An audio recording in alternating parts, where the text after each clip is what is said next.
নীলাচল নিবাসায় নিত্যা পরমাত্মনে বলভদ্র সুভদ্রাভ্যাম জগন্নাথায়তে নমঃ।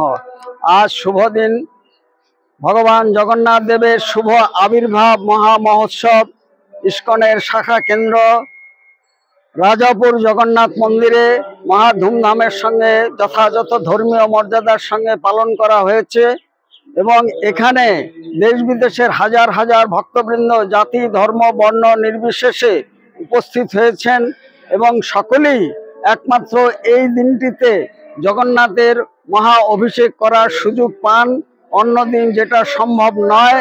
এবং এই রাজাপুর প্রশান্ত পল্লী এটা পরিণত হয়েছে এখন মিনি ওয়ার্ল্ডে।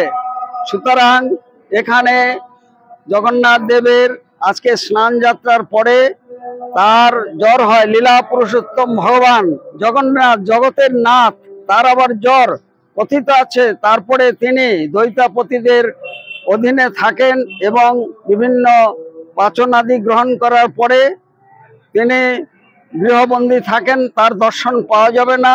পুনরায় 26 তারিখ পর্যন্ত 26 তারিখে তিনি দর্শন দেবেন, নেত্র উন্মিলন হবে এবং 27 তারিখে জগন্নাথ বলদেব এবং সুভদ্রা মহারানীর 3টি সুসজ্জিত রথ রাজাপুর জগন্নাথ মন্দির থেকে 5 কিলোমিটার অতিক্রম করে মায়াপুর চন্দ্রোদয় মন্দিরে হেডকোয়ার্টারে সেখানে অস্থায়ী মাসির বাড়িতে যাবেন। পুনরায় 5ই জুলাই আবার পুনর্যাত্রা করে জগন্নাথ বলদেব এবং সুভদ্রা মহারানী এই প্রশান্ত পল্লী জগন্নাথ মন্দিরে ফিরে আসবেন।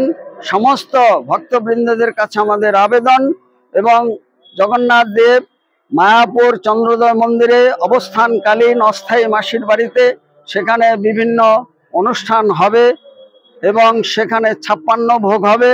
সকলকে এইসব উৎসব আদিতে আসার জন্য সাদর আমন্ত্রণ জানাই।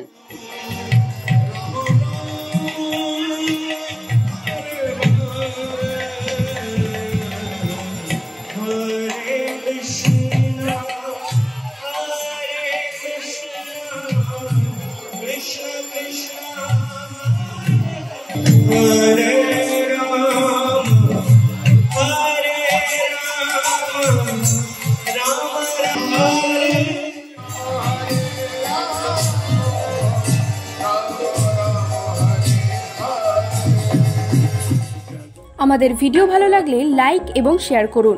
কমেন্ট সেকশনে গিয়ে জানান আপনাদের মতামত।